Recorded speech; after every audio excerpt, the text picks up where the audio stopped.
Hai teman-teman.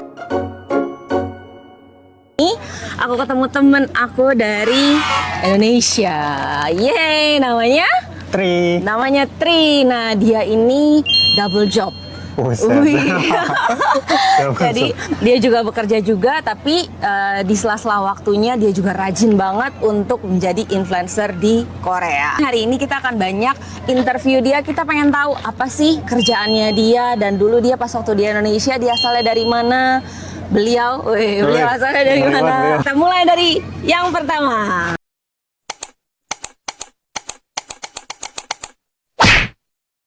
Dari mana dan dulu itu kerjanya apa? Sekarang kerjanya apa sih? Aku asalnya dari Brebes, Jawa Tengah, di Losari. Dulu itu sama kayak di sini sebenarnya, kerjanya dulu di pabrik juga ya, pernah ikut jualan teman juga di ayam geprek, pernah juga ojek online juga pernah, jualan baju, jualan stiker juga pernah. Tapi paling lama tuh di pabrik. Oh, jadi pernah di pabrik, F&B, pernah ojek. Kita misalnya pengen lihat nih, dari tiga ini mana sih kerjaan yang paling capek? Apa semuanya capek? Kerjaan yang paling capek ya sebenarnya kerjaannya tuh di tempat makan sebenarnya sih ya. Aku juga banyak dengar kayak gitu sih. Kenapa capek? Kan piring kotor karena, ini. Enggak, sebenarnya jam kerjanya itu panjang, karena kalau di F&B itu jam kerjanya panjang banget, meskipun ada kalanya nyantai, ada kalanya kalau lagi rame-rame banget.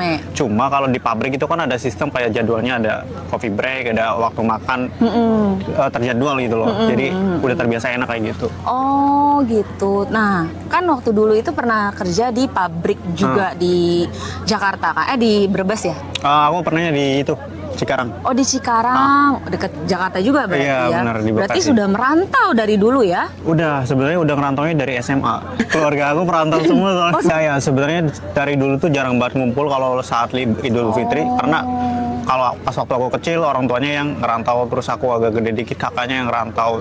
Tengah-tengah itu umur berapa ya, sekitar umur 20-an baru ngumpul semua, dan orang tua kakak aku udah ngumpul semua, akunya yang pergi. Nggak mudah ya. Terus dari pas waktu merantau ke Cikarang ke pabrik, terus kenapa tiba-tiba pengen ke Korea?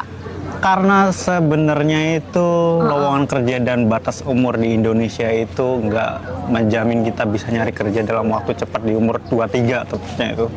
Karena dulu tuh kan dari lulus SMK aku langsung kerja di Cikarang itu kan, karena di situ ya emang kalau mau kuliah kan harus butuh dana lagi. Jadi aku putusin buat kerja, dan sebenarnya nggak lebih dari 1 bulan, kayak nggak lebih dari 20 hari bisa dapat kerjaan langsung. Habis kontrak nyari kerja dapat karena masih muda kan. Iya. Nah, udah umur 23, nggak tahu kenapa udah nyari ke Karawang, ke Jakarta, ke Cikarang, kemana-mana nggak dapat. Akhirnya aku putusin, kayaknya aku harus keluar deh, soalnya kalau aku stay di Indonesia dengan UMR yang segitu cukup buat aku sendiri.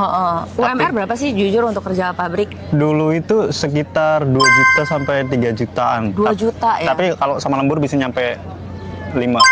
Bahkan ada yang nyampe 8 juga ada. Cuma kalau kita berpikir kan, laki-laki itu kan nanti kalau nikah harus punya rumah. Harus mempersiapkan dana pernikahannya sendiri. Betul sekali. Itu butuh bertahun-tahun kalau di Indonesia. Akhirnya aku putusin, kayaknya kalau di luar itu lebih cepet deh gitu. Kayak mangkas waktunya. Betul gitu. sih, betul. Terus udah gitu, aku pengen keluar nih. Terus udah gitu, kenapa bisa tiba-tiba pengen ke Korea? Padahal kan yang aku tahu di Jepang juga ada gitu. Apakah beritanya dapat dari mana tuh? Sebenarnya dari dulu pas waktu aku masih sekolah itu SMK, aku udah kepikiran pengen ke Korea, karena kayaknya ke Korea itu sama kayak aku gitu loh. Aku kan kalau di Indonesia tuh pengennya tuh apa-apa cepet-cepet gitu ya. Jepang, tes Jepang, cuma nggak masuk karena mungkin entah itu fisik atau apa, kan pilihannya ketat banget. Kalau Jepang ya fisik dulu baru ujian, kalau Korea kan fisiknya nggak terlalu diambil banget. Makanya Jepang nggak masuk, aku putusin buat ya udah Korea coba daftar. Itu juga aku taunya tuh dulu Korea tuh yang harus bayar 70 juta Kak. Yang sistemnya itu P2P. Nah, ternyata aku cari tahu ternyata ada yang sistem G2G itu nggak harus 70 juta, tapi kita juga bisa lewat perintah Indonesia G-nya itu lewat BP2MI dengan HRD Korea gitu.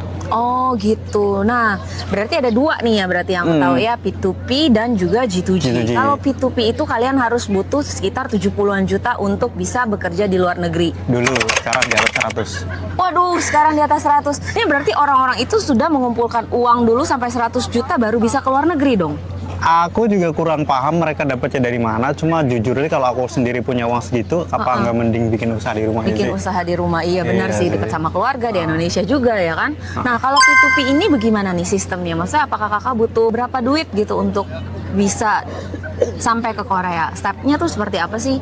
Dulu pas waktu aku tahun 2018, aku kan nyari-nyari itu 2018, nggak terlalu paham betul P2P kayak gimana. Cuma yang aku paham itu katanya harus butuh uang 70 juta itu. Dari situ aja aku udah down duluan, jadi kayaknya aku nggak bisa deh, aku harus nyari cara lain kayak Iya. gitu. Jadi aku cari tahu lah yang G2G itu. Jadi kalau P2P sendiri aku kurang paham, jadi aku ngambilnya yang G2G. G2G kayak gitu, itu stepnya seperti apa tuh?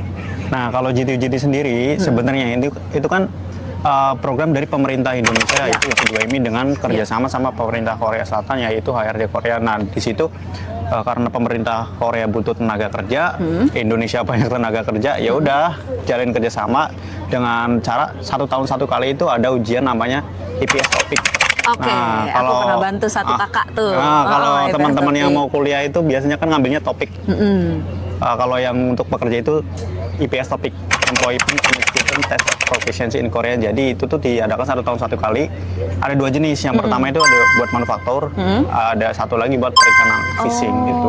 Oke. Dan kalau udah ujian, nanti ditentukan kelulusannya, terus harus ada ujian kedua juga. Kalau udah lulus, stepnya banyak banget sebenarnya. Oh, stepnya berarti banyak ya? Iya, iya. Oh, dan untuk belajar IPS Topik itu juga disediakan oleh pemerintahnya juga gitu.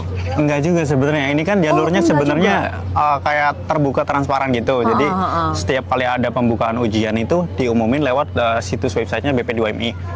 Jujur nih kita itu bisa loh kayak daftar sendiri tanpa harus melalui LPK. Kayak lembaga pelatihan khusus itu nggak harus. Kalau kita bisa belajar mandiri, kita belajar sendiri lewat YouTube, internet, itu nggak apa-apa. That's fine. Jadi kita bisa langsung ujian di saat ujiannya. Tapi emang itu butuh effort banget. Satu, harus banyak data yang harus diurus, banyak dari kita yang nggak paham. Terus yang kedua, kalau diri kita yang bukan tipikal orang yang bekerja keras banget, kita tuh nggak bisa, kayak aku sendiri jujur aku nggak bisa belajar sendiri, jadi harus ada guru.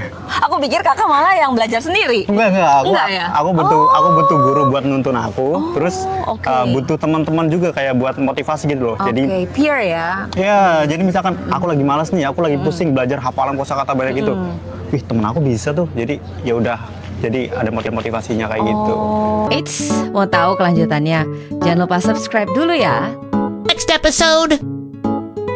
Jadi yang pertama itu emang harus belajarnya dulu kayak minimal udah, karena ada 60 bab di situ, satu buku gede banget 60 bab yang harus dikuasai. Isinya tuh tentang kayak Berapa duit sih yang kakak butuhkan pas waktu itu?